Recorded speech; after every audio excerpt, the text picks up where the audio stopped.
अस्सलामुअलैकुम वरहमतुल्लाहि वबरकातुह। मोहतरम सामीन, उम्मीद है कि आप हज़रात खैर आफ़ियत से होंगे। अल्लाह ताला आप सभी को सही सलामत रखे, ईमान की हालत में रखे। और जिन लोगों ने भी हज 2024 के लिए अप्लाई किया है, अल्लाह ताला सभी का सिलेक्शन करा दे। और जितने भी लोग बीमार हैं घरों में, अस्पतालों में, अल्लाह ताला सभी को शिफाए कुल्लिया आजिला मुस्तमिर दाइमा नसीब फरमाए। और ख़ास तौर से फ़लस्तीन के लिए, हमास के लिए दुआ करे कि अल्लाह तबारक व तआला वहाँ के मुसलमानों की हिफाजत फरमाए और तमाम उम्मत मुस्लिमा की हिफाजत फरमाए और सभी को नमाज़ पढ़ने की तौफ़ीक़ अता फरमाए। दोस्तों, आपको बहुत ही अहम बात बताने जा रहा हूँ। एक तो मुझे आपको बताना है कि एहराम कितने ले जाने चाहिए, और दूसरी बात ये मुझे आपको बतानी है कि जितने भी हम एक कवर के अंदर ऐड हैं मेंबर 4 या 5, 1 से लेकर 5 तक, तो क्या इन सब का अलग अलग कुर्रा होगा या एक साथ ही सबको सेलेक्ट कर लिया जाएगा? ये सब बातें मैं आपको इंशाल्लाह बाद में बताऊंगा। इससे पहले आप हजरात के सवालों का जवाब देता हूँ। आप सभी हजरात ध्यान और तवज्जो के साथ सुने। सबसे पहले सवाल किया गया है कि छत्तीसगढ़ का कितना कोटा है और कितने लोगों ने फार्म भरे हैं, बताएं। भाई, छत्तीसगढ़ के बारे में जो है अभी कोई ख़बर नहीं आई है, और कुछ लोगों की ख़बर मुझे मिली थी, कुछ जगहों की, कुछ स्टेट की। तो वो मैंने, जो हमारा दूसरा चैनल है सोफिया वॉइस ऑफ इस्लाम, उसके ऊपर मैंने पूरी डिटेल डाली थी। उसके ऊपर जाकर के वीडियो देख ले कहाँ का कोटा कितना है। और एक भाई ने अहमदाबाद के बारे में पूछा है, उसके बारे में मैंने बताया है, उसी चैनल पर जाकर देख लें। एक भाई ने पूछा है कि अजीज़िया और ग्रीन में क्या फ़र्क है, क्या ग्रीन वाला अकोमोडेशन प्राइवेट वालों को मिलता है? भाई, ग्रीन और अजीज़िया पहले होता था, 2 कैटेगरी होती थी। कुछ स्टैंडर्ड लोग जो है ग्रीन कैटेगरी को पसंद करते थे, जो बिल्कुल हरम के करीब 1 किलोमीटर के दायरे में बिल्डिंग मिलती थी, जहां से बस नहीं पैदल आना जाना होता था। लेकिन हुकूमत ने 2 साल से उसे ख़त्म कर दिया है और सिर्फ एक ही कैटेगरी यानी सिर्फ अजीज़िया ही रखा है। तो अब जो है कोई दूसरी कैटेगरी ग्रीन कैटेगरी नहीं है, अब तो सिर्फ अजीज़िया ही है। दूसरा सवाल भाई ने पूछा है कि अजीज़िया से मस्जिद अल हरम कितनी दूर है? भाई, अजीज़िया से तकरीबन 10-12 किलोमीटर दूर अजीज़िया से काबा है, यानी हरम शरीफ है। और वहाँ जाने के लिए 24 घंटे आपको बस मिलेगी। जैसे ही आप अपनी बिल्डिंग से बाहर निकलेंगे तो फ़ौरन आपको बस खड़ी मिलेगी। वहाँ अलग अलग बिल्डिंगों का अलग अलग जो है बस नंबर होता है, यानी बस अड्डा नंबर बोलते हैं, बस अड्डा नंबर 2, 3, इस तरह से नंबर होते हैं कि इतनी नंबर बिल्डिंग वालों को इतने नंबर की बस में जाना है। और वो नंबर बड़ा करके जो है उस बस के आगे पीछे लगा रहता है, जिससे हम पहचान करके अपनी बस में बैठते हैं और वो हमारी बिल्डिंग के सामने ही लाके छोड़ती है। तो ये 4-5 बिल्डिंगों की एक बस, 2-4 बसें होती है जो सिर्फ उसी बिल्डिंग वालों को ले जाती है। इसी तरह सबकी बसें अलग अलग होती है, नंबर उसका आप हज़रात को दे दिया जाएगा जैसे ही आप वहाँ जाएंगे। एक भाई ने पूछा है कि मैं राशिद मंसूरी MP से हूँ। मेरा सवाल है आपसे कि हमने मुंबई सेलेक्ट किया है, हम MP से हैं, क्योंकि दोनों एयरपोर्ट से हमें आसानी है, तो क्या दिक्कत वाली बात है? नहीं भाई, दिक्कत वाली कोई बात नहीं है। आपने अच्छा किया है, आपको किसी भी एयरपोर्ट से भेजा जा सकता है। अगर आदमी वहाँ ज़्यादा हो जाते हैं, ज़्यादा लोगों ने उसे ही सेलेक्ट किया है, तो फिर जो है आपको एयरपोर्ट हज कमेटी खुद ब खुद बदल देगी और आपको वहीं से जाना होगा। एक भाई ने कहा है कि 15 जनवरी तो हो गई, क्या अब डेट बढ़ सकती है, कोई उम्मीद है? नहीं भाई। एक भाई ने कहा है कवर नंबर नहीं आया है, मैं महाराष्ट्र से हूँ। भाई, कवर नंबर ही, अब हज कमेटी दिन रात इसी काम में लगी हुई है। 2-4 दिन में इंशाल्लाह सभी के कवर नंबर आ जाएंगे। एक भाई ने पूछा है कि कुल पैसा कितना जमा होगा तीनों किस्तों का, जरा आपकी मेहरबानी होगी। भाई, तीनों किस्तों का पैसा 3.5 लाख रुपए से ऊपर ही जमा होगा। अभी मुकम्मल हज कमेटी ने ऐलान नहीं किया है। पिछले साल जो खर्च आया था उसी की लिस्ट हज कमेटी ने 2023 की भेज रखी है, और कहा है कि इसी के थोड़ा बहुत आगे पीछे होगा और ये फाइनल नहीं है, फाइनल वक्त पर ही बताया जाएगा। एक भाई ने कहा है कि डेट और बढ़ सकती है प्लीज़, अगर बढ़ जाए तो मेरे लिए बहुत बड़ा करम होगा। भाई डेट जब बढ़ती है वो साथ के साथ ही बढ़ जाती है, उसी दिन जिस दिन डेट ख़त्म होती है। अब डेट नहीं बढ़ी तो इसका मतलब ये है कि नहीं बढ़ेगी।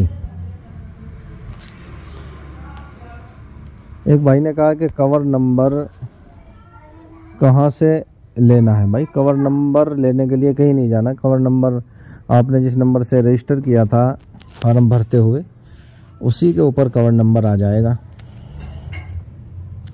एक भाई ने कहा कि हाजी साहब गुजरात से सबसे ज़्यादा फार्म भरे हैं और आसाम, बिहार, यूपी से सुना है कि कम लोगों के भरे हैं, तो क्या उनका कोटा गुजरात वालों को मिल सकता है?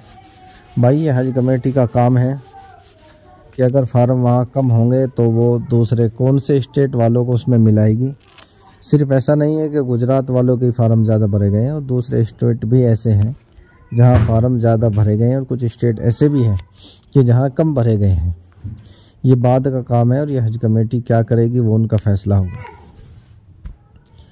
एक भाई ने कहा कि हाजी साहब अस्सलाम वालेकुम अस्सलाम, मेरे लिए दुआ करें कि मुझे NOC और छुट्टी आसानी से मिल जाए, अल्लाह आसानी का मामला फरमाए।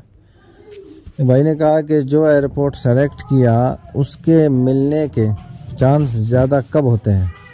उसके मिलने के चांस जब भी ज़्यादा होते हैं कि लोगों ने जो है जितना हज कमेटी को वहाँ से भेजना है उतने ही लोगों ने उसे सेलेक्ट किया हो। अगर ज़्यादा लोग हो रहे हैं और हज कमेटी को वहाँ से उतने नहीं भेजने हैं तो फिर हज कमेटी उनमें से जो है कुछ लोगों को दूसरे एयरपोर्ट पर खुद ब खुद कर देगी। एक भाई ने कहा कि भाई मैंने मुंबई एयरपोर्ट सेलेक्ट किया है और हमारे यहाँ से जितने भी हाजी गए हैं सबको मुंबई एयरपोर्ट ही मिला है। अब देखा जाएगा आपको कौन सा मिलेगा, क्या होगा। मुंबई इस साल जो है सबसे ज़्यादा लोगों ने सेलेक्ट किया है क्योंकि सस्ता था पिछले साल, इसलिए सस्ते के चक्कर में तो इसलिए सब जाने वाले वहाँ से नहीं हैं। एक भाई ने कहा कि हाजी साहब मेरी गुजारिश है कि जम्मू कश्मीर में भी कुर्रा होगा जबकि यहाँ हाजियों की तादाद कम है। भाई तादाद अगर कम है कोटे से तो फिर कुर्रा नहीं होगा, डायरेक्ट ये समझो कि जितने लोगों के फार्म भरे गए हैं अगर उनके कागजात में किसी तरह की कोई कमी बेशी ना हुई तो सब के सब डायरेक्ट जाएंगे। एक भाई ने कहा कि मैं सैयद इरफान, मेरा जो पासपोर्ट है, अच्छा मैं दुबई में रहता हूँ, पासपोर्ट कब सबमिट करना है? भाई NRI वाले जितने भी लोग हैं यानी बाहर रहने वाले उनके पासपोर्ट जो है वो 15 शाबान से पहले जमा होंगे। 15 शाबान ये चांद की तारीख होती है और ईद के 15 दिन बाद, ईद के दिन चांद की शाबान की पहली तारीख होती है और 15 तारीख जब बैठेगी उससे पहले आपको जमा करने हैं। उसके लिए एक फार्म आता है हज मिशन का, तो वो आप हजरात को जमा करना होगा हज कमेटी को लिख कर के मैं वहाँ हूँ और मैं इतने वक्त तक आ जाऊँगा तो अपना पासपोर्ट दे दूँगा। एक भाई ने कहा है कि हाजी साहब मेरी मम्मी का उम्र 69 साल है, क्या डायरेक्ट सिलेक्शन हो सकता है? नहीं भाई, 70 साल से जिसकी उम्र कम है वो डायरेक्ट सिलेक्शन उनका नहीं होगा। एक भाई ने कहा कि मेरा कवर नंबर आ गया है लेकिन मैंने कोविड सर्टिफिकेट में नो कर दिया है, अब मैं सर्टिफिकेट कैसे अपलोड करूं? भाई अब जो है आपके पास अगर सर्टिफिकेट हो गया है तो अभी जो पासपोर्ट डॉक्यूमेंट जमा होंगे, हार्ड कॉपी जमा होगी, उसके साथ में लगा के हज कमेटी को भेज देना है। एक भाई ने कहा कि हाजी साहब मेरा नाम रहीम शेख है, महाराष्ट्र से हूँ, वालिद साहब की उम्र 70 साल की है, आप दुआ करो कि हज नंबर इसी साल में आ जाए। भाई 70 अगर प्लस है तो फिर तो इसी साल नंबर आ जाएगा, लेकिन अगर कम है 70 में तो फिर नंबर लग भी सकता है, नहीं भी लग सकता। एक भाई ने कहा कि हाजी साहब मैं औरंगाबाद ज़िले कितने फार्म भरे गए हैं? भाई मैंने बता दिया, दूसरा चैनल है सोफिया वॉइस ऑफ इस्लाम, उसके ऊपर मैंने वीडियो डाली है, कल शाम ही डाल दी थी कि कितने फार्म भरे गए हैं। एक भाई ने कहा है कि हज़रत वेस्ट बंगाल में क्या कवर नंबर देना स्टार्ट हो गए। हाँ भाई, कवर नंबर आ रहे हैं बंगाल वालों के भी। एक भाई ने पूछा है कि जब लेडीज़ अकेली जाती है तो सब लेडीज़ को साथ में रखते हैं। हाँ जी, सब लेडीज़ एक साथ ही रहती है, उनके लिए अलग से एक बिल्डिंग होती है, मर्द उसमें नहीं जा सकते। एक भाई ने पूछा है कि हमने फार्म भरते टाइम मेरी वाइफ का शादी के पहले का नाम डाला है जो कि पासपोर्ट पर है, लेकिन आधार कार्ड पे शादी के बाद वाला नाम है। भाई आपने आधार कार्ड तो नहीं डाला, आधार कार्ड और पैन कार्ड आपको नहीं डालना है क्योंकि उसमें नाम अलग है, फिर दिक्कत होगी। और आधार कार्ड पैन कार्ड डालना ज़रूरी नहीं है, इसे ऐसे ही छोड़ सकते हैं। अगर वो भी डाल दिया तो फिर नाम जो है देखा जाएगा, उससे मिलाया जाएगा, और नहीं मिलेगा तो आपको जो है परेशानी होगी। इस बात का ख्याल रखें। इसी तरीके से एक भाई ने कहा कि मेरा नाम शान आलम इकबाल अहमद है, 31 दिसंबर को फार्म भरा था, अभी तक कवर नंबर नहीं आया, क्या करें। भाई 31 जनवरी वालों का, 31 नवंबर वालों का, दिसंबर वालों का भी नहीं आया है कवर नंबर, अभी आएंगे 2-4 दिन में सबके आ जाएंगे। इसी तरीके से एक भाई ने पूछा कि लास्ट ईयर में अम्मी हज करके आई हैं और इस साल बेटा और बहू को लेकर जा सकती है।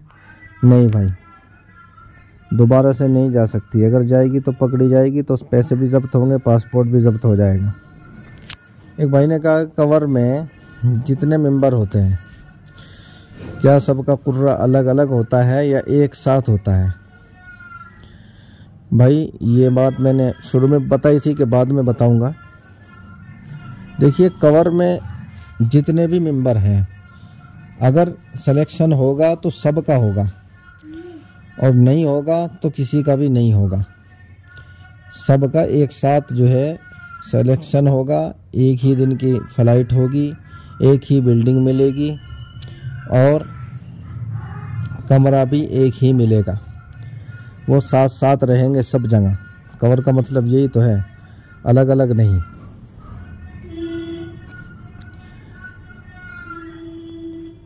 तो दोस्तों, इसके बारे में तो मैंने बता दिया है कि कुर्रा जो होगा वो सबका एक साथ में ही होगा।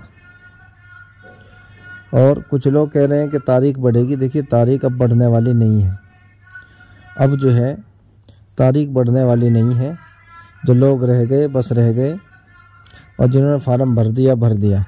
अब कुर्रा होगा, कुर्रा होने के बाद में कुछ लोग वेटिंग में रह जाएंगे, तो जो लोग कैंसिल करेंगे उन्हीं को जो है लिया जाएगा। ऐसा नहीं कि जिन्होंने अब तक फार्म नहीं भरा उनको ले लिया जाएगा, बल्कि जो वेटिंग में है उन्हीं को लिया जाएगा। वेटिंग लिस्ट भी जारी होगी कि कितने लोग वेटिंग में हैं, वेटिंग नंबर क्या है।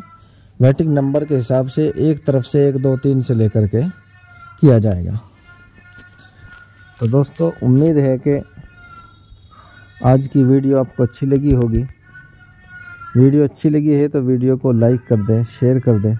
चैनल पर नए हैं तो चैनल को सब्सक्राइब कर लें ताकि आने वाली वीडियो का नोटिफिकेशन आपको मिलता रहे।